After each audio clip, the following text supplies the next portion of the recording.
You are now listening to the Backlook Cinema Podcast with Zach and Zoe. Thank you for joining us as we talk about the movies of yesteryear.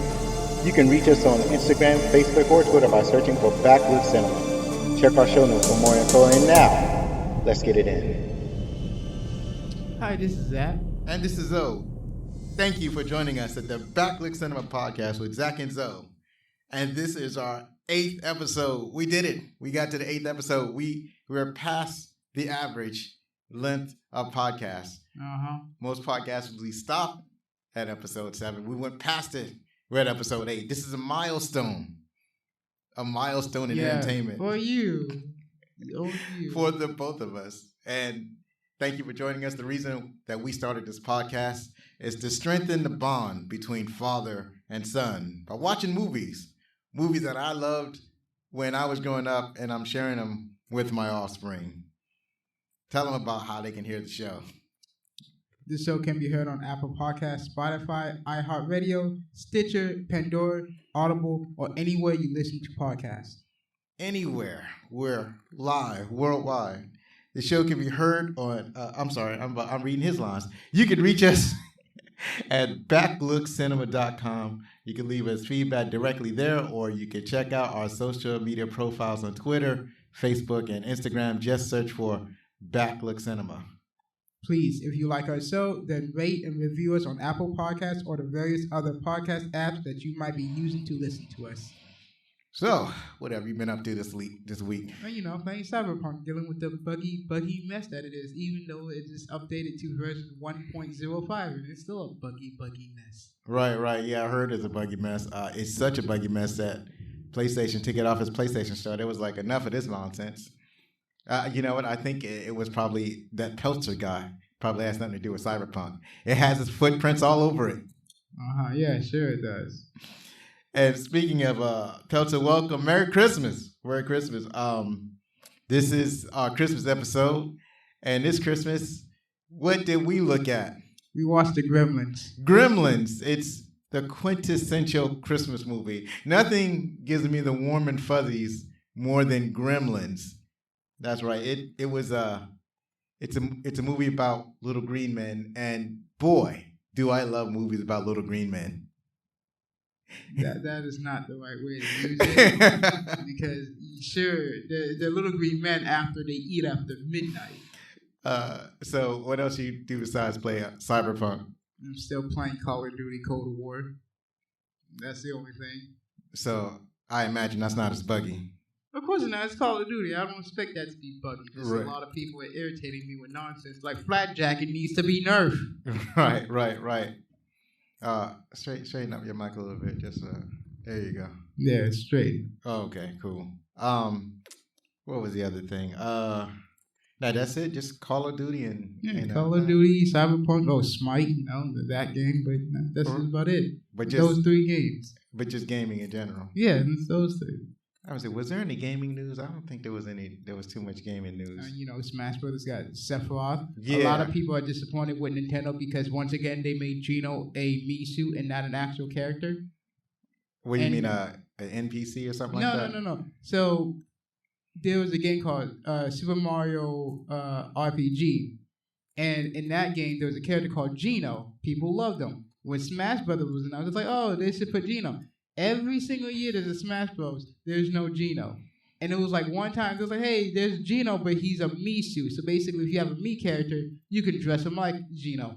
And they did it once again, and it's like, why do you hate Gino so much after the love that he receives? You know he has love. Yeah. This character has love. All you do is like, oh, yeah, he's a Misu. There you go. Stop complaining. They may eventually get to him, but right now they're just they're not going to get to him at all. That's straight up fact. They're never going to do it. Just like, nope, we're not going to do it. Not going to do it. So, since Sephiroth, people are like, oh, yeah, since Sephiroth, then you can put Sora. Or maybe even Goku. But, Nintendo, that's you. Especially you, Sakurai, come on. Put Goku in the game. Go ahead, put Sora. Come on, you already put Sephiroth. Did they have any non-video game characters in the game? No. Why would they put Goku in the game then? Because he's in a video game. That's why. He's in a video game, but he's not a video game character. People don't care. They want what they want. But that's how Nintendo operates. That's what they're going by. I mean, if they put if they put a non-video game character in the game, then they might consider Goku. But right now, they don't even want to put popular video game characters in the game. So you better you better hope they put that other character in there before they put Goku. So I haven't been doing much or anything this week, just working. I'm still working at 9 to 5 or 10 to 6 or 8 to 12 or whatever hours I got. That's what I'm working on. And being a essential worker, it's like I barely have time for anything. So, but I did start a new book. I actually started reading First Blood by what's his name? I forgot his name already. But it's the book on which the movie First Blood was based off of. And it's interesting because he does this is a 2001 version of the audiobook. And so everybody has either seen or most people probably read the book already. So he basically talks about the whole book, like how he got the idea for the name Rambo and what he wanted to write about and all this other sort of thing. So the interesting thing about this is that he says in the book that the book is way more violent than the movie is. And there was a lot more people died in the book. Rambo was way more vicious. He said they really toned it down for the movie. Well, what I found interesting at the book is that it's actually starting off really good. And Rambo is like the Rambo in the book. The way the book starts off is Rambo goes into a town.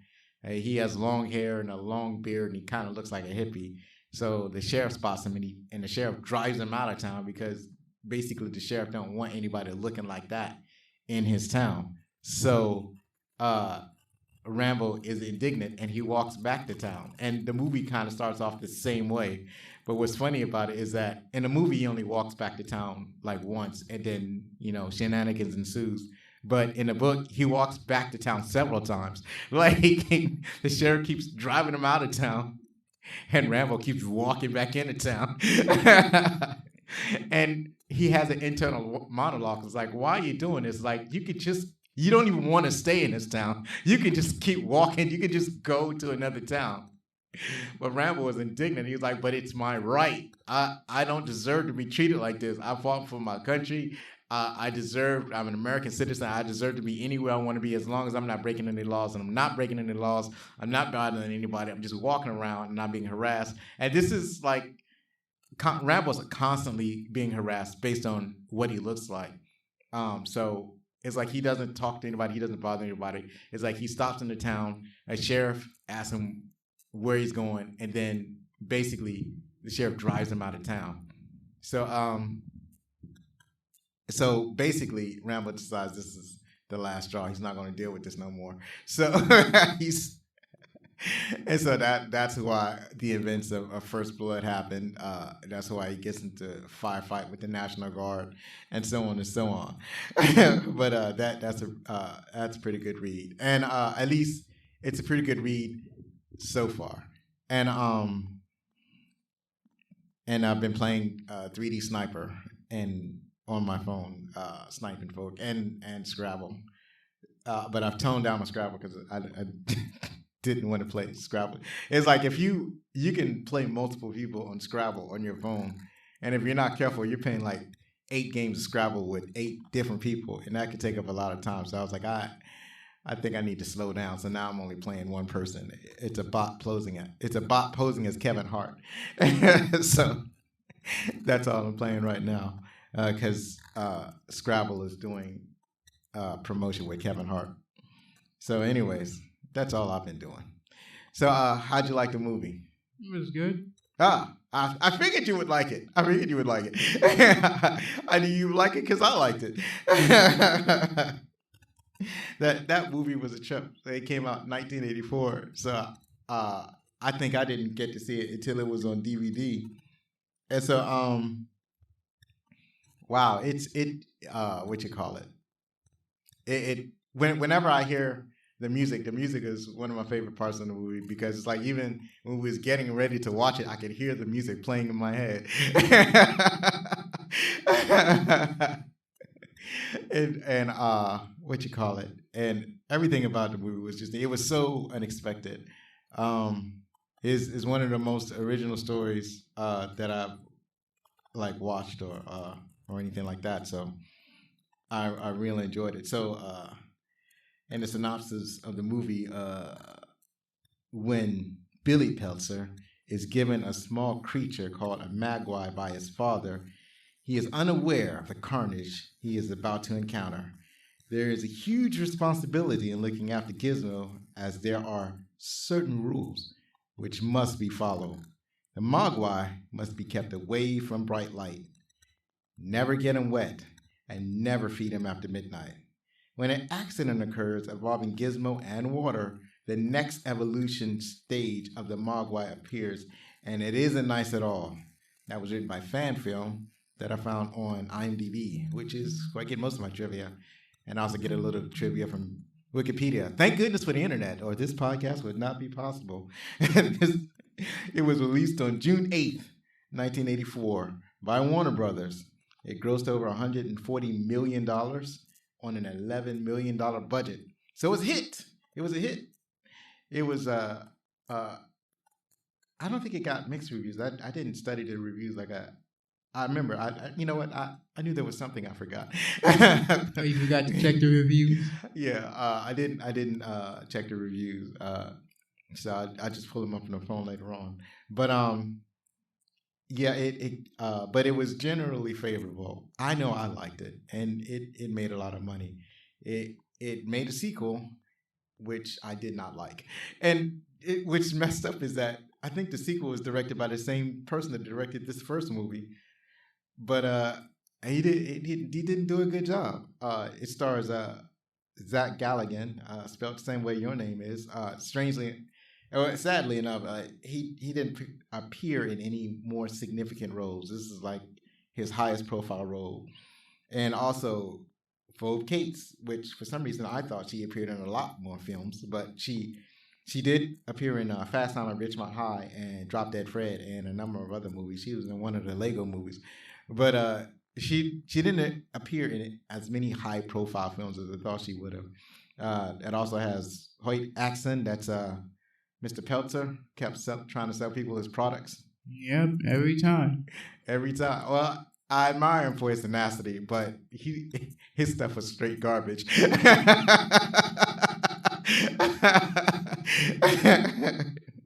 Here's also Corey Feldman. Do you recognize him? No, not really. That was Billy's young friend. He was in Stand By Me, The Lost Boys, and The Goonies. In The Goonies, he was the dude that kept swearing at everybody. All right. So you remember that kid. It had Judge Reinhold. You remember him from Beverly Hills Cop.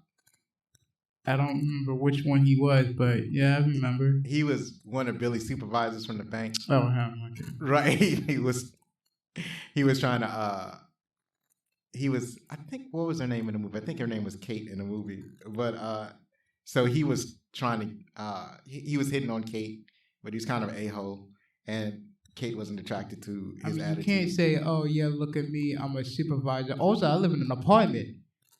Yeah, look at me, I live in an apartment. And it's a new apartment. What really got me was like, when they come over my house, I got cable. That was when cable was a big thing. Again, he lives in an apartment, not a house. So I'm like, yeah, maybe it was a house, and that's something to brag about, but it's an apartment. So, well, maybe it's a nice apartment. Also, Chuck Jones is in the movie. It says he plays Mr. Jones, but I don't remember which part. He must have been one of the customers. Or he was probably the guy that drove the plow. No, that's somebody else. I didn't write his name down, but that's somebody else. But Chuck Jones is notable. Do you know who Chuck Jones is? No. Chuck Jones directed over 300 Looney Tunes cartoons with Bugs Bunny, Road Runner, The Merry Melodies, all the old Bugs Bunny shows. I mean, they had cameos of Sylvester the Cat in there, but they also did play Snow White, which is a Disney property, so they had to pay up extra money for that. Probably. But what I thought was funny, yeah, they did have a bunch of cameos from. They had Bugs Bunny, Sylvester, as plush toys. I think they had a couple other ones. But yeah, I was like, oh, there's Bugs Bunny right there. I'm sure they did that on purpose. Any guesses on who the voice of Gizmo was, the Mogwai? No guesses at all. Howie Mandel. Alrighty then. You know, you No, remember Howie Mandel? no, I don't Oh remember. shoot, you seen Deal or No Deal, haven't you? No. That's the. You seen Are you talking about the TV show Deal or No Deal? right? You seen Uh, clips of it or something? possibly. And then he was either on X Factor or Voice. Oh, him. The bald headed dude. Yes. Right. That's how he meant If I remember, he's a germaphobe too. So Yes. yeah, okay. Yes. That's how I can remember him. Right. But back in the day, he was a hugely successful comedian. He was funny because he would come out with these props. And so, like, he would come out on stage. Like Carrot Top does. Or did. Similar to Carrot Top. He would, but he would have actual jokes. Unlike Carrot Top. But, what you call it? So he would come out, he would have a bag, and then he would pull out a bunch of stuff out of his bag. And then, and you know, make jokes about those things. And then he would have this voice that he would do, where he basically talked as a little kid, or a younger version of himself, and that's the voice he did for the Magwai. So yeah, and then he even had a cartoon where he played his younger self, like a couple of comedians did, which I don't understand the thing. And then they had Glenn Turman from A Different World. So you're not familiar with any of these things. No. But he was the doctor in the at the school. Well, he wasn't. He was a professor at the school. I guess at the high school, he wanted to get the blood sample from the Mogwai. Yeah, him. Yeah, him. It then left his food there for the Mogwai to reach. I mean, Billy really never told him what he could and couldn't do. Right. Yeah. Never told him what he could and couldn't do. What you call it? Well, I don't know. He probably knew enough because he never turned the lights on. He left him in dim light, so he must have known something. But what's interesting is that he was the obligatory black man. He wasn't. I don't know. Was he the first to die? Yeah, he was. He was the first to die. He was. Because he was like, "Hey, remember me? I'm the guy that took your blood." Why would you say that? Of course he's gonna remember you. He has a straight up hatred for you. Did you not see how he looked at you when he pulled his hand away from the cage? I don't even think he realized how intelligent the gremlin. Well, he didn't really know. He just thought it was a pet. Well, he didn't know how intelligent that gremlins are. But yeah, he was the obligatory black man who died. I had to turn on the light the moment I was like, all right, he busted out of the egg. All right, time to turn on the lights. Right. That's the first thing I'd have done, not leave the lights off. Right. No. It was directed by Joe Dante, who directed Police Squad, Inner Space, The Burbs. These are all comedy. This movie was considered like a horror comedy, so it's in the same vein as Ghostbusters.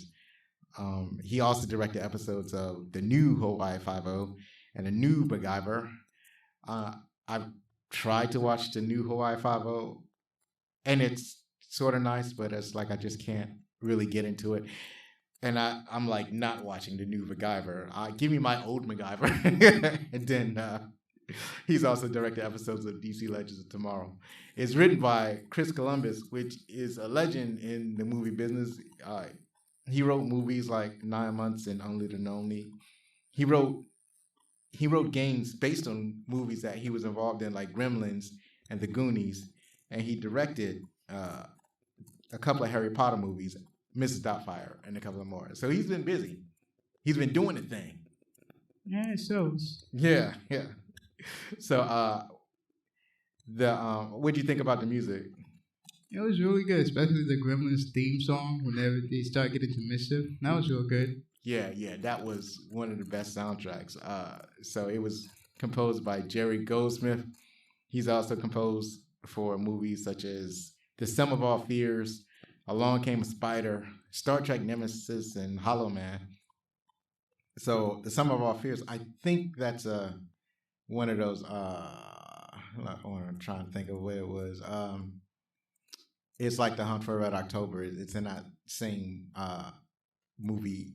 It's in that same series. I can't remember the author of the books or the title of the character, but it's part of that series. But instead of Harrison Ford, they got what's that dude's name? The dude to play Ben Affleck. They got Ben Affleck to play that character. And Along Came a Spider was based on a different character from a different book series, but that it's like they've been trying to make a series of movies based on that character for a while, but it's never got the ball rolling. Maybe because the main character is black. In this case, he was played by Morgan Freeman. I think they did a couple movies and that was based on a book called by the same name. And of course, you know about Star Trek. The Hollow Man is basically a version of the Invisible Man, except with Kevin Bacon.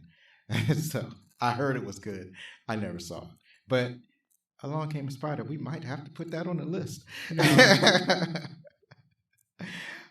It was produced by Steven Spielberg was the executive producer, the main producer. We know Steven Spielberg. I mean, he was involved in movies like Indiana Jones, E.T., Close Encounters, Jurassic Park. Any movies you know about? I mean, those are the ones that I know. Right. Also, Frank Marshall, Kathleen Kennedy. That name, does that name ring a bell? Not really. Kathleen Kennedy is the king of Star Wars. She's the head of all Star Wars project. So she was at the investment meeting when she was the Disney investment meeting when they was talking about the Star Wars portion, and she was the one that was announcing all of the projects. And here's what's funny about it: when they announced the project, they announced everything except a new project that was put out at the end of The Mandalorian. All right, spoilers if you haven't seen the last episode of The Mandalorian. So they at the Mandalorian, usually when they start showing the credits, I just turn the TV off. But I just happened not to do it this time. I just was doing something. I wasn't paying attention. I just never got around to turning it off. And next thing you know, they play an after credit scene. I was like, oh no, what's going on? So you have been watching it, so I'm not worried about spoiling it for you. So during the second season, what's his name? The Mandalorian. The main character is called the Mandalorian, even though he's already a Mandalorian. He has a name, Din Djarin, but nobody ever calls him by his name for some reason. It's not like if you ask him what his name is, he's not going to tell you. He's going to tell you, and people know, but for whatever reason, he doesn't tell people his name. So anyway, Din Djarin, and it's like even in the Clone Wars, they told you their names because it's not important. I'm the important one, but it's not important. My name is right. Just call me Mandalorian. It's right. easier. He doesn't care. So one person said it's like if you have a Jewish person, it's like calling Jew a Jew. Hey Jew. Hey Mando. Because a Mandalorian is also his religion. But anyways, so Din Djarin in the second season, he hooks up with Boba Fett. So him and Boba Fett team up, and they team up with a couple of other Mandalorians, and they go on some adventures. So at the end credit scene, Boba Fett actually shows up at Jabba's palace.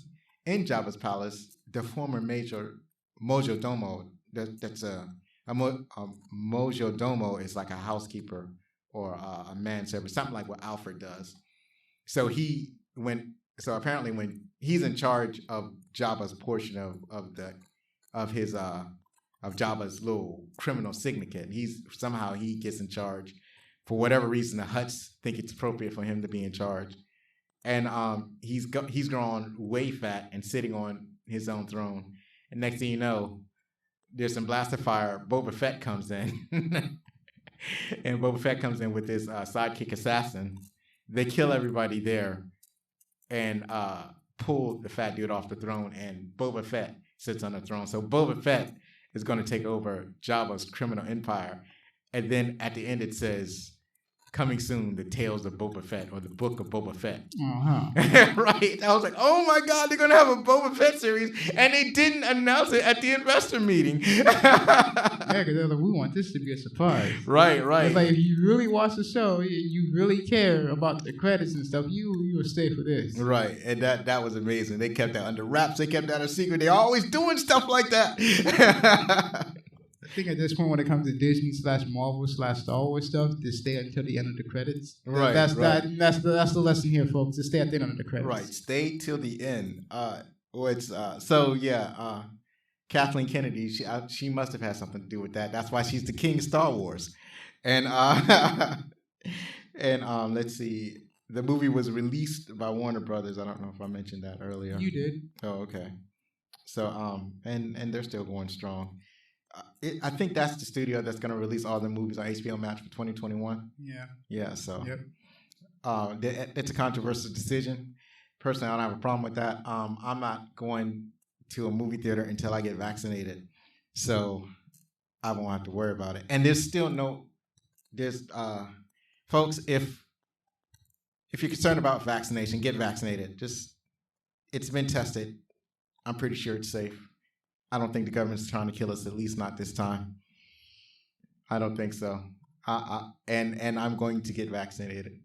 And then I'm going to go to the movies. The only thing is that we don't have evidence yet of if the vaccination will make it so that we are no longer spreading the disease. Because it doesn't mean that we're not going to get the disease. We can still get it, but it just won't make us sick.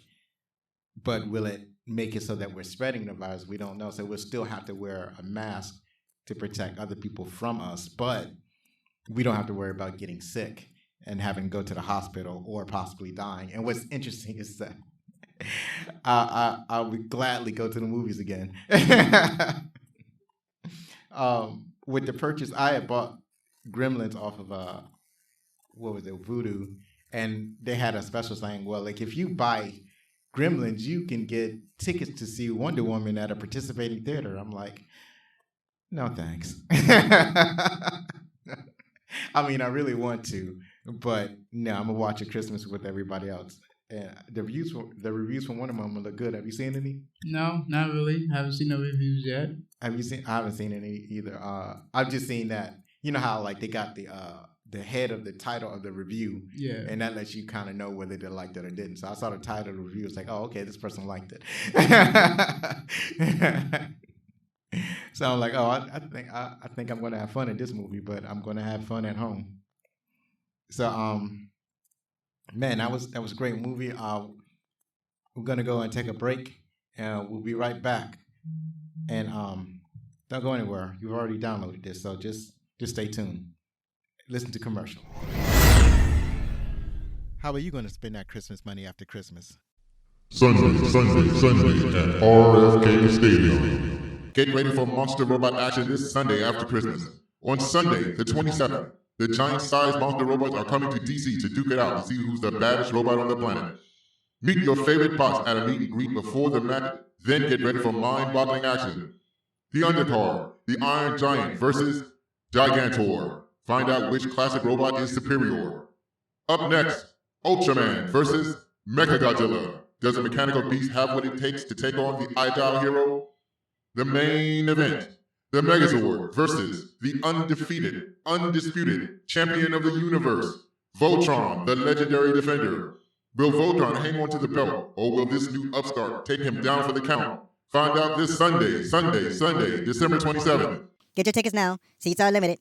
COVID protocols are in effect. There will be distance seating, and masks will be worn at all times during the event. Are you going? No.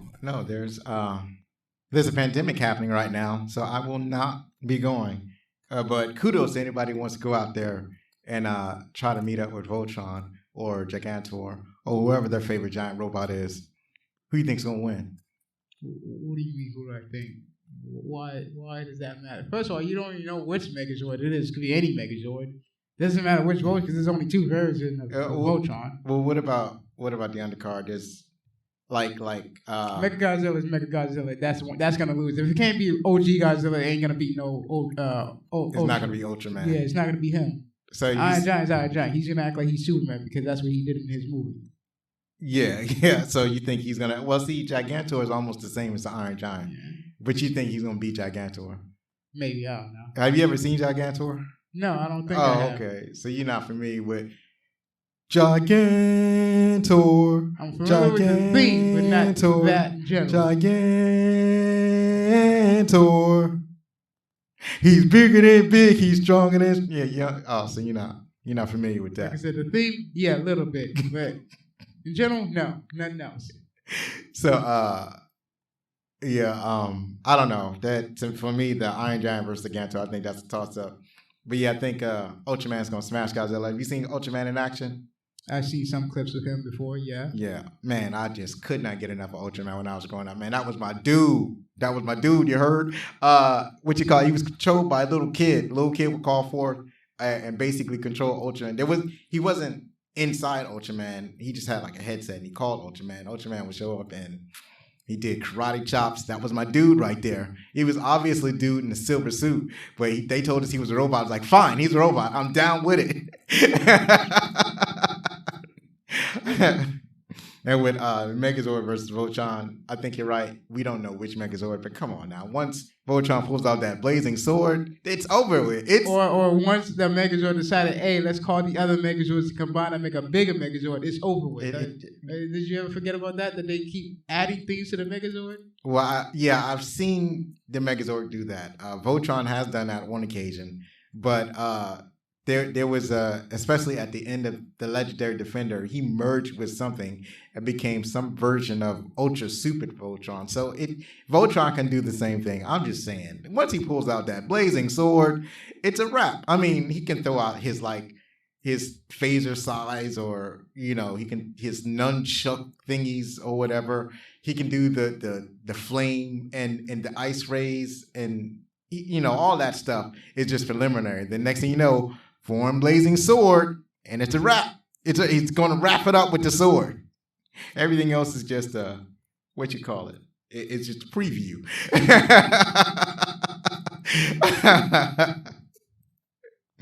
So, anyways, we're back. We're back. Thank you for joining us back at the Backlick Cinema Podcast. So, when you go out to events and whatnot during the pandemic, if you have to go, make sure you take the proper precautions, masks and whatnot. So what was your favorite parts of the movie? My favorite parts would start with the professor trying to find the gremlin that hatched from the egg, because he's like, oh, I need to see what it looks like now since it finally hatched. Next part is when all the gremlins start attacking people left and right, causing mayhem inside the little town they live in. And then let's get to the final part. It was basically them being in the theaters trying to watch Snow White, and they're singing the dwarf song. Hi ho, it's off the work we go. Stop. You can't do it, so stop. Hi ho. I don't know why you try to kill me. Stop. That's right. I can't whistle.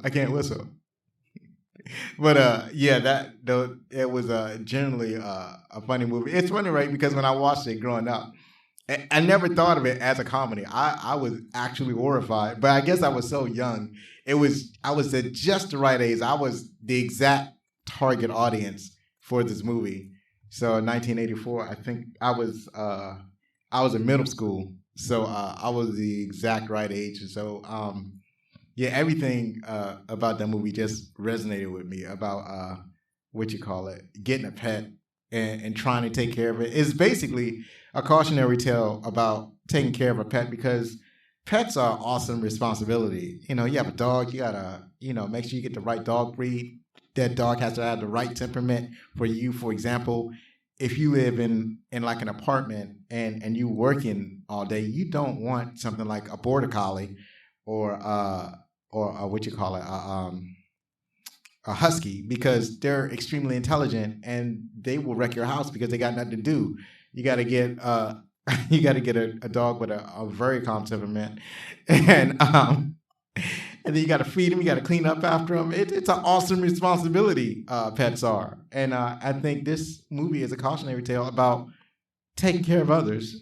And so my favorite parts are a lot of what you said. Also, just Spike in general, just Spike being devious, even when Spike himself was a mogwai, when he was all furry and whatnot, and he would cause problems around the house. Like he wrapped up the family dog, in Christmas lights and hung him outside. So that part was a trip, because it was basically foreshadowing how devious Spike was. Another thing that I noticed, that even Zach from the movie, realized that these were some bad pets, because he kept them Gizmo close to him the original pet, and then all the other pets he kept in a box, away from him. So he must have known on some level that. Another good part would be the mom when she's like, "Okay, I hear something upstairs. Let me grab a knife." So this is after they become gremlins. Yeah, after they become gremlins, she grabs a knife, goes upstairs, up to the attic, sees nothing. She goes down, sees one of them in the blender. She's like, turns on the blender. I'm like, whoa, that one's dead. And that was a Peltzer blender. And then that was a Peltzer blender. I was like, yeah, that one's dead. And then she got something thrown at. She grabs, I think, like a chair. She grabs a folding chair. A folding chair. Use it as a shield. Get close to the one throwing something at it and just stabs it. I'm like, Next, there's a third one next to the microwave. She's like, okay, slams it in the microwave. Turns well, how she gets it into the microwave? Oh, I think if I'm wrong, she just pushes in there. No, she grabbed the roach spray. Oh, yeah. Or some type of cooking spray. Some type of spray. Sprays it in the eye. Force it in the microwave. Close it. Turns it on. Gone. I'm like, yeah. Yeah, it blew up. Dead. And I'm like, all right, so that's 3 I remember being horrified when I saw that. I was like, oh! That's 3 out of the 5. So you only got 2 more left. And she goes to the fireplace. She's like, all right, there's one in the sockets. Cuts it. Like, oh, no, that was just a toy. The moment she backs up to the tree, she's getting attacked. And she's getting choked out. She got attacked because the gremlin was hiding in the tree. In the tree, getting choked out by it. And that's when her son, his name is Billy, by the way. Billy. Yeah. Oh, Zach is the actor. Yeah, Zach is the actor. Billy is the one he's playing as. Right. He comes home, grabs the sword. That was on the wall. That always falls off whenever someone open up the door and sets it. And I'm like, okay, you need to fix that. That's an issue. He takes the sword and just swipes that thing into the fireplace. I'm like, toasty. I was like, now you gotta do his spike. And now he's gone. There he's gone. What's interesting about the swords is that, have you ever heard of Chekhov's gun? No. All right, so to deal with it's basically a literary tool that they like to use in plays or whatnot, and they employed it in this movie. So the concept is, if you have a 3-act play, as a guy named Chekhov who was saying that, you have a 3-act play, and in the first act, is a room setting, and part of the setting is a gun on the wall. By the third act, somebody used that gun and shot somebody with it. So basically, it's this foreshadowing that this is going to be used at some point. Right. It is a foreshadowing tool. Basically, the foreshadowing was the sword dropping twice from the frame. Well, not from the frame, but from the wall. It was actually the sword dropping from the wall is kind of beating you over the head with foreshadowing. Like, he didn't have to do that. He could have just left him up there and it would have been perfectly fine. The first time I was like, okay, that's heavily foreshadowing. And the second time I was like, okay, I get it. Right. Point. He was just beating you over the head with foreshadowing at the same time. They didn't use the sword. I'm like, then why is the sword dropping? Right. That's too much foreshadowing. You're telling me it's going to be used, but it's not used. Right. The other thing is that he did it for comic effect because this is supposed to be kind of a comedy. Like, another favorite part is Mrs. Deeble, Miss Durble, or whatever her name. She has her own theme song. It's like when you hear, it's like, oh, right. She's the richest woman in town, and actually the richest person in town, and she's just all the way evil, like over the top evil with her attitude and whatnot. She comes to the bank. She's like, well, "Where's Billy? Talking about your dog broke my snowman. Give me your. I don't want your money. Give me your dog." Right. Like, come on, give me your dog so I can take it to the hound and they'll put him to sleep the easy way. Now, if you give him to me, I'm going to kill him the slow way. I'm going to put him on the mic. I'm like, what is the wrong with this woman? Right. Yeah, she's always shoving her way to the beginning of the line. Like just a long line of women. No one says anything. No one speaks up like, hey, what are you doing? Right, because everybody owes her money or works for her in some fashion. So if they don't work for her, they owe her money. So, yeah, they let her do what she wants. And she's an a-hole. She's a massive a-hole with that power that she has over everybody. So if you ask me, she got exactly what she deserved. Oh, yeah, she was one of the people that died because he's like, oh, no, I'm about to have a heart attack. Let me get in my chair, get up to my room so I'm safe. And before she even gets in her chair, one of the gremlins did sneak inside her house, rewired her chair. And the moment she see is like zip, zoom, shot out of her own house, out the window. Right. And I'm like, oh, yep, she's gone. Oh, well. The funny thing is that about the whole movie, Gremlins are, they used to blame Gremlins for electrical problems or mechanical problems. So they know how to break machines. So that was the funny thing about it. The reason that the Gremlin was able to get into her house rewire her. Like the woman had a staircase, and on the staircase there was like an electric seat that she sat in to take her up and down stairs because she was not physically capable of walking her stairs. So many stairs. It's like an elevator. It's like a seat that she sits on that's bolted to the handrail. So she goes downstairs and she hears the Gremlins. She hears somebody singing Christmas carols. She hates Christmas carols. So she's going to go to the door and give these carolers a piece of her mind. Yeah, throw water on them. And good thing she didn't really throw the water because then now they've made more mess. Right. And she opens the door. It turns out to be Gremlin. She's screaming. And then she runs to her chair to go upstairs for safety. But by this time, the Gremlin that's sucking her to her house had already rewired her electric chair. So she sits down, she presses the controls, and it, instead of going at a comfortable 2 miles per hour, it shoots her up at like 50 miles per hour and through a window out of her house. But and the Gremlins are ingenious that way. They're breaking traffic lights. They're what you call it? They had wired all the traffic lights so that they're all green. They're cutting brake lines. They get into a snow plow or what do you call those things? No, not a backhoe. What is that called? Are you talking about the snow plow thing they got? It's not a snow plow. Well, it's some kind of plow.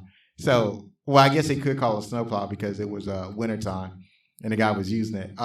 Gets into it and drives it through a house and kills the people living in the house. So, yeah, they're doing all this stuff and they're having a great time doing it. They just love what they do. There are a bunch of little a-holes who absolutely love causing mischief and chaos, and like they're born smart, so they're born knowing that they want to get into all kinds of mischief. What was the other thing? I liked when they tried to attack Corey Feldman's house, and they were swinging on his the lights that were set up around his room, the outside lights, Christmas lights. You know, I'm surprised when he cut the line, he didn't shock himself. I'm like, okay, that's they did show a little spark. Yeah, he cut the line. I like that part. Then the part in the bar where you had Billy's soon-to-be girlfriend that was trying to serve drinks to him. Yeah, just trying to serve him. Just don't bite me, don't do anything. Right, and they're just basically imitating human behavior. So they're dressed like different. Smoking, drinking, playing cards. One was a flasher, and I was like, okay. Right, one was a flasher. But there's like imitating the gamut of human emotions. Like you had Spike that was basically imitating a crime boss and shoots one of the other Gremlins when his so-called girlfriend whispers into his ear about him, I guess snitching on him. It's like they never engage in organized crime. They made the gun small enough just for the Gremlins. Right. Anything the Gremlins can hold or shoot or use, they made sure it was small enough just for them. Right. Like a chainsaw, which is normally heavy and big, but for just for Spike, small enough for him to use. Right.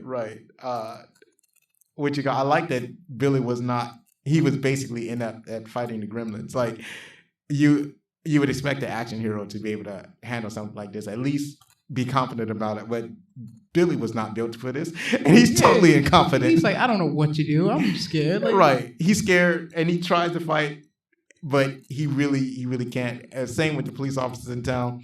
It's like they don't believe Billy at first. They're like, he's trying to tell them that there's going to be a bunch of little green monsters coming around and terrorizing the city. And they're like, and which is, I'm going to tell you, this is the appropriate attitude to have. No, kid, you're drunk, get out of here, because nobody, who's going to believe that? When he shows them, one of them, which is not in this form, by the way, is the original pet. They're like, oh, look at this cute thing. How can this cute thing cause any harm? This man's right, drunk. But still, it's a pet that they've never seen before. At least take some caution to it when you get the phone call saying, "Oh yeah, this guy got destroyed by his own plower." At least take some caution to that. I'm like, Well, they started to go out, but then they get terrorized because they're not built for it. I mean, they're not built, but they're also drunk too. Right, they're not built for it, and they're drunk. Oh, did you recognize the deputy? Not really. The deputy was one of the. He wasn't how do I say it? He was one of the henchmen. He was the main henchman in Beverly Hills Cop. Okay. So remember the guy that actually fires the gun that kills Eddie Murphy's best friend. And That then he was was- also the guy, like, when he went to that rich man's party, that was the guy he flipped over the table. Mhm, That was that guy. Okay. That deputy dude. So yeah, I recognized it. I was like, that's the young version of the dude. Because he was so young then. I was like, oh man. So this is a thoroughly enjoyable movie. I could go on and on about the different antics that the Gremlins went into until they ended up in the movie theater, and then Billy got the bright idea to blow it up. So that worked. Yeah, but then Spike was like, Spike was not in the theater. Yeah, because he was like, I'm hungry, I need snacks. And then he goes down to the snack, the front of the movie theater to get your snack. They're like, no snacks because they wrecked the place. So he's like, where can I get snacks? He see a candy bar because he's like, yum yums, and then just goes across. Yeah, that's how they indicate they're hungry. They were like, yum yum. I mean, also, like, if you watch the Amazing World of Gumball, they have basically, there's an episode when Richard does not take care of the kids and they turn into little deceiving monsters. They legit rewire the house. So when Nicole wanted to use the sink, instead of being able to use it, it was like she got splattered with turkey. Right. Turkey that was not even cooked. Right. Like, they become such little monsters. It was going to yeet one of the eggs over the house, but they stopped them by basically having them attack each other. Right. I was like, okay, yeah. I was like, huh, okay. Another one was when they had a pet turtle. Now that pet turtle was pregnant and it had a bunch of eggs. And in warm light, the eggs hatched. And they caused so many mischief, like they was destroying everything in town because they can't even be killed. They're like, not even a car can destroy them. They destroy the car themselves just by standing there. And doing a mayhem, they're playing this theme, which almost sounds like the Gremlins theme. I'm like, Right. That's where they got the Gremlins theme from. Okay, then. Right, or that's where they got that thing from. They got it from the Gremlins. Yeah, I was like, okay. Right. So, that thing was a fantastic job. I can hear it in my head even now. So also, I would just trip over Mr. Peltzer that kept trying to sell his garbage to people. I mean, he just could not. He had the bathroom buddy. He had the Peltzer smokeless ashtray. He had the, I guess it was some kind of egg cracker. Egg cracker, orange juice. Yeah, the Peltzer orange juicer. My God, nothing worked. And he constantly worked on it. He claimed that he fixed the orange juice. Right. Oh, yeah, and then the coffee maker. I'm like, I'm not drinking that black sludge. That's no. You could do a better job if you took hot water, just poured over coffee beans, and just drank that. That's because that's all that machine did. I'm gonna go to the store and get me some orange juice. I'm not dealing with that. Right. Oh my God. Just straight, and then it's like the gall that he had to try to sell this stuff to people. The only people that is basically being supportive is his wife and son. They're trying to be supportive, and they don't want to break his heart, saying, "This is hard garbage. Right. Stop. Get a job. Get an actual job." Right. Get it. This phone thing, this magical phone device you gave us, is junk. It barely works. I had to pick up the phone myself. Right. And she lied to him and said, no, it's working fine. It's working fine. I was just, in the garden doing something, So you remember at the convention, right? So there was a robot beside him at one point. Yeah, I was like, that robot looks familiar. I don't know what show that. I seen that show. I seen parodies of that show. Right. It's Robbie the Robot. He's a famous robot that's been used in a bunch of different science fiction, either in a serious science fiction show or like a parody of a science fiction or a comedy. It's like back in the old days, he would just show up and it would just be Robbie the Robot, and it's almost like he was an actor in and of himself. So it was him, and then I don't know if you noticed it. I didn't notice it until I was reading the trivia. So there's one scene where he's at the convention, he's talking, and if you notice, there's kind of a car contraption behind him. So it shows him and the car's behind him. And then it cuts away, shows his wife. His wife's talking on the phone. Cuts back to him. He's talking on the phone. Same scene, but there's no car, just a bunch of smoke. So you probably didn't notice that either. No. But that car contraption is supposed to be a time machine. Oh, The smoke is that it's based off of H.G. Wells' Time Machine because in his book it was shaped like a carriage. And And so it disappears. And so apparently the time machine worked. It disappeared to another time. Yeah, that makes so sense. I did not notice that. I was like, oh, that is so cold. But I didn't realize that until I read the trivia. Speaking of which, let us get to the trivia. Let me pull it up on the computer. You mean the critics, right? You're talking about the critic score because I'm pretty sure we already talked about the trivia. No, we didn't even get to the trivia yet. Let's talk about it, shall we? We'll, hold on, what it says. Play commercial, comment on a commercial. We did that. Talk about favorite parts. We did that. Critic scores. Oh, I didn't put it down there. But we will talk about trivia. And then we'll get into the critic scores. I think I did it out of order. I thought I talked about the critics in the beginning of the podcast. That's what it sounded like. Right. No, we talked about the movie. We talked a little bit about it. But there's a lot more that happened. Or hopefully I didn't screw up the document. There's a lot more that happened as far as the trivia. For example, well, we kind of glossed over this, but the Gremlins themselves, it draws on legends of folklore of mischievous creatures that cause malfunctions. Gremlins in the British Royal Air Force, going back to World War II, so it was the British that made this up. Whenever they had a mechanical problem, they would blame it on gremlins. And this is kind of illustrated in old Bugs Bunny cartoons. They would show Bugs Bunny basically fighting gremlins on a World War II airplane. Yeah. It was the set for Kingdom Falls was the same one used for what movie? Wait, what?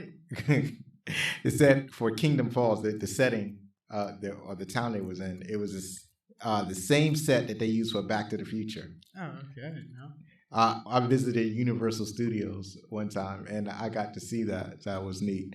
Zach Galligan, that he played Billy, he recounted in an interview that was when the movie was made that there was no CGI, and so all of the Gremlins were animatronics, each costing between $30,000 and $40,000. I mean, yeah, you can tell there was animatronics because if it was CGI, you would have definitely noticed, especially the horror movie back then. Yeah, you would have noticed so hard. Yeah, this is before you could.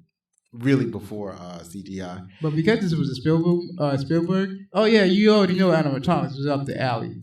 Well, that's all they had. Practical effects back then. The only time they really used computers was when they used computer displays, but they really didn't do a bunch of CGI until later on, until like the 90s. When everyone left the lot for the day, security would have everyone open their trunks of their car to make sure they weren't stolen, because somebody will steal a Mogwai. They might not steal a gremlin, but they'll definitely try to steal a Mogwai.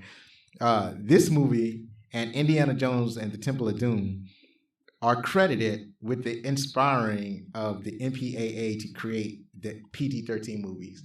Oh yeah, also I noticed like the radio guy, right? Mm-hmm. When you looked at his poster, I was like, that's Indiana Jones right there. Right. I was like, oh, you're trying to be slick. Right. They use the same art as the Indiana Jones art.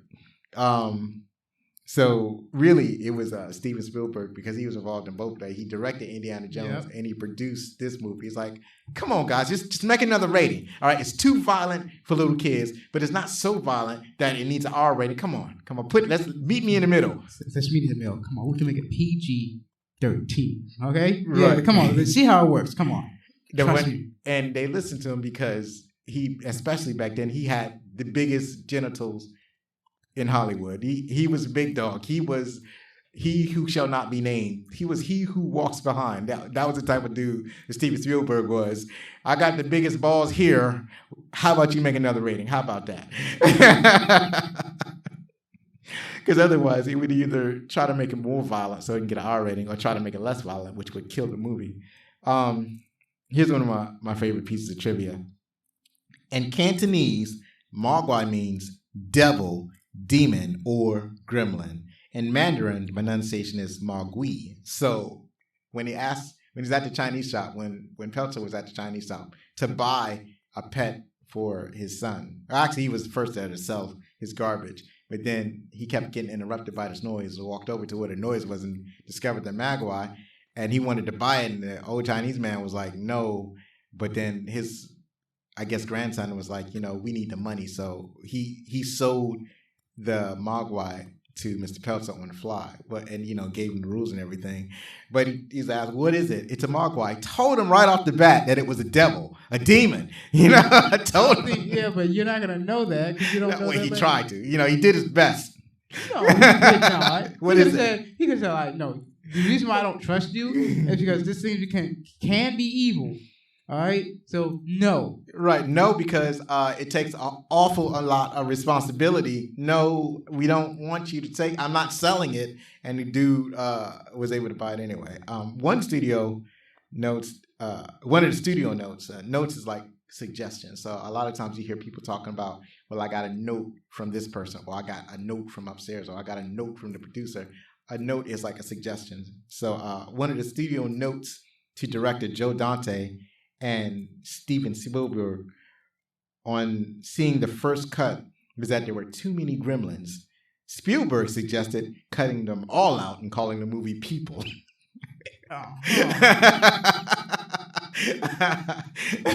But you want to take all that? How about we just cut them all and just call it People? Right. You want to ruin my movie? It's too many gremlins. It's called Gremlins. Yes, there are a lot of gremlins. That is the whole point of the movie. It's called with an S. It's not called Gremlin. It's called Gremlins. Dante did a good job. Stop messing with this man's movie. It was released on the same day as Ghostbusters. It made $1.1 million less than that movie. So it was number 2 to Ghostbusters, but a close number 2. I mean, that's a good thing. That's good. Both movies were extremely popular. Actually, when you think about it, it probably should have been better because Ghostbusters was rated R. And this movie was rated PG-13. I mean, at that time, it was rated R because they only had, they wasn't thinking. No, actually, was it rated R? I'll have to go look back at it. Maybe I'm wrong about that. Maybe. It could be. But I remember it being rated R, but maybe not.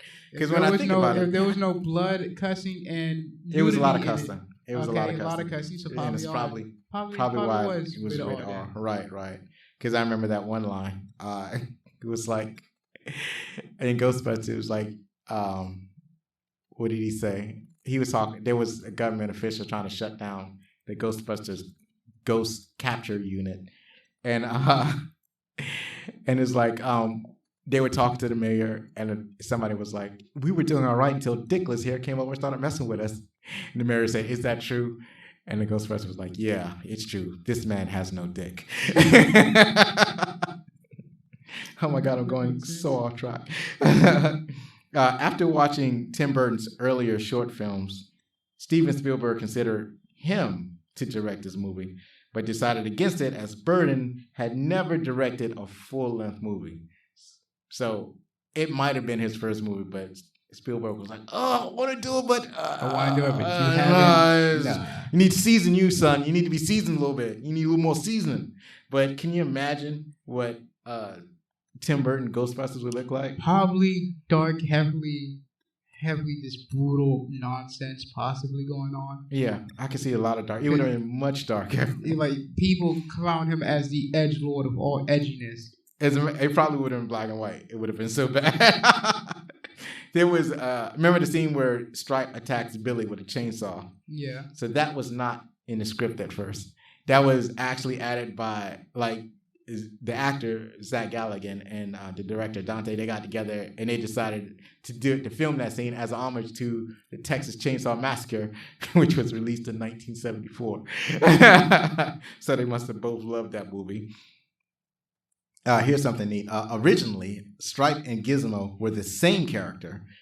This changed when EP Steven Spielberg insisted that one of the Gremlins be the good guy with whom the audience could identify. Joe Dante expresses that this decision is the reason why the film is fondly remembered. Because you want to be able to know which one is which. Because then it was like, you really gonna have this type of switcheroo going on? Well, not a switcheroo. What he meant by was that there was not going to be any more Mogwais. He was going to Gizmo was going to be the main gremlin. So it was going to be just Gremlins everywhere, and it wouldn't have been a hero mob Yeah. line. So that's what it meant. So it's like after they killed all the Gremlins, that would have been it. And maybe the Chinese man would have showed up and ended up like, man, you killed everything. You ruined everything. You always do this. Which is basically what he said at the end of the movie. You guys ruined nature. This is why I said you're not ready. Billy, maybe you. Maybe. Yeah, right. Even though you did screw up multiple times. He kept torturing him. He kept dropping water on him. He kept flashing him with bright lights. The first time it was a camera, I was like, actually, then you bring the mirror. I'm like, why are you using a mirror? What's wrong with I you? can understand, but still, he should have been aware of the lights in the room. Like the water scene, that was an accident. And then he's like, hey, I'm going to take one of them to a professor, drop a little one. I'm like, what's wrong with you? Right, what's wrong with you? Give one of them to him. Don't make it worse by making 6. I think it was worse by giving it to him. But anyway, the last one, this is the last one. An early attempt is to have monkeys play the Gremlins was abandoned because test monkeys panicked when they were made to wear the gremlin head. So yes, because they're monkeys, that's not what they do. I'm like, you can train them all you want. They're not want to wear something on their head. Like, no. You would have to have as little makeup on them as possible. They're not down for that. You're going to put a gremlin mask on a monkey. That's wrong. The animatronics was a good call. The monkeys would have been a bad call because, that's a lot of mess. God, that would have been more problems. Also, that dog was well trained. Yeah, there was probably more than one dog too, but yeah, their movie animals are usually very well trained. Now, right now I'm going to. Excuse me, I think I'm going to burp. Nope, didn't burp. I'm going to look up Gremlins real quick. Oh no, I have it right here. I'm going to look up the Gremlins, and I'm going to find the trivia on IMDb, where I get most of my. And wait a minute, no, we just did the trivia. The critic score. The critic score. So I don't need IMDb, but I actually need. See. Ramon, thank goodness that you're here because my mind is totally foggy. Go to Flickster, and Flickster has partnered with Fandango and Rotten Tomatoes. It's like all these brands just mushed together to create a super convenient way where I can just look up critic scores. So have you seen a movie like that before? Like Gremlins? Yeah. No. Yeah, it was. The reason that Steven Spielberg had bought that script, it was a spec script from Chris Columbus, and Spielberg said it was the most original story that he has ever that he has ever seen. Yeah, it is. You get 3 rules: is don't break them, and then right. But the moment 2 of the rules are broken, like, all right, wow, you guys just don't listen to rules or don't remember them.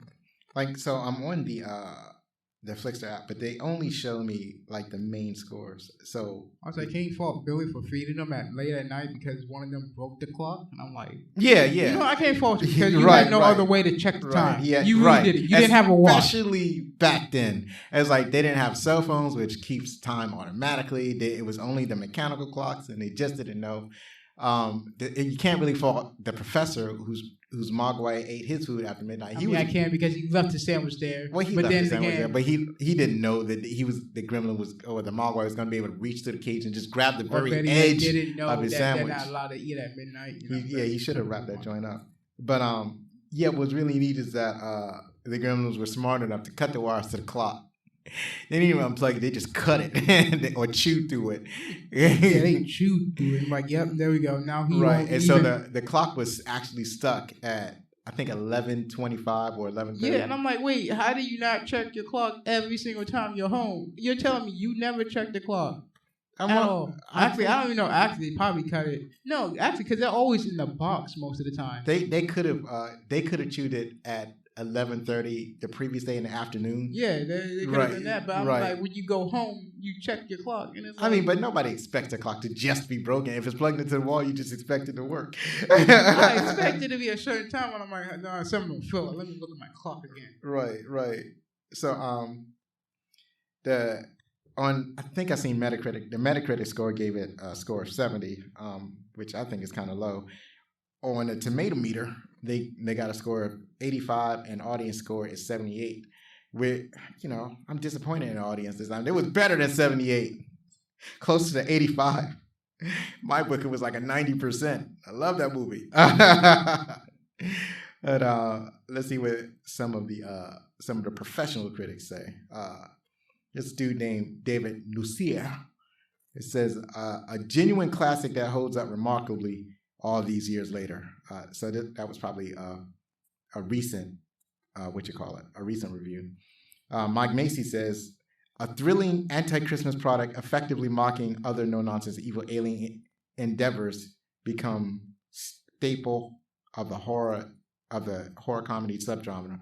So yeah, I don't know. I don't think I would call it anti-Christmas. Although there was a story that Kay told about how she stopped believing in Christmas, and then there were people but most of the people were generally in the Christmas spirit. It was just her and the richest woman in town. There's only those two that was like, bah humbug. Here's the funny thing: it's not like she hated Christmas. She just hated people. That's her problem. Yeah, the richest woman. She just hated people. She just hated people. She's like, oh well, it looks like you know what to ask for Santa Claus. Right. You're so rude. Yeah, somebody getting kicked out of her house. This woman asking for just a little more time.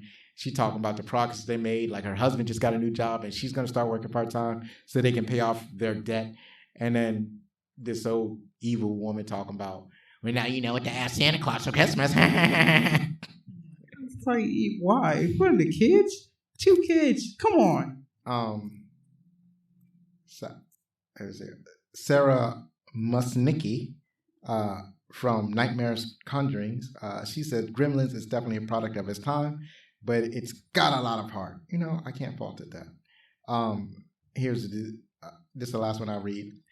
Diego Galan from El País from Spain says, unlike the fabrication of the Gremlins, the rest of the movie with its terrible first part is clumsier, which, okay, whatever, dude. Oh, and here's another one from Clive James. Spoof horror doesn't horrify, it sickens. Spoof comedy doesn't amuse, it annoys. Spoof comic horror is for stuffed birds, which that's Clive James from The Observer in the UK. Maybe.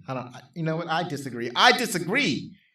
Clive James, guy with 2 first names, cannot be trusted. So that was... Really? That's a lesson? A guy with 2 first names can't be trusted? Cannot be trusted, right.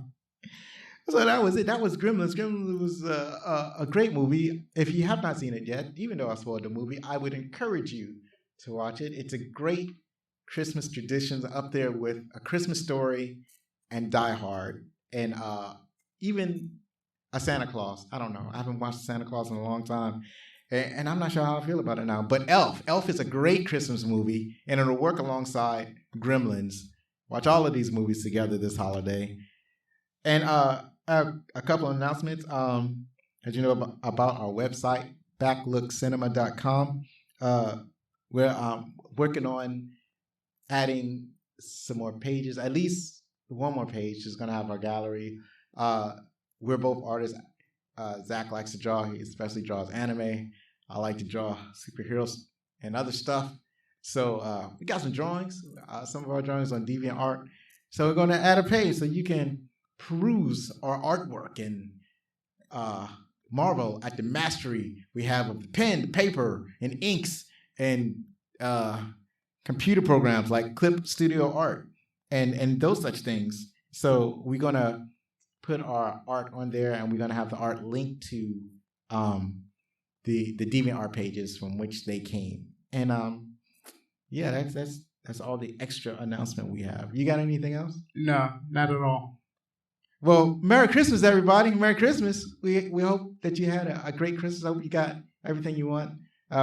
We're actually recording this a week before Christmas, but you will hear it the Saturday after Christmas. So Merry Christmas, everybody. Yeah, Merry Christmas. Also stay away from scalpers. Stay away from scalpers. Have a nice one. Bye-bye.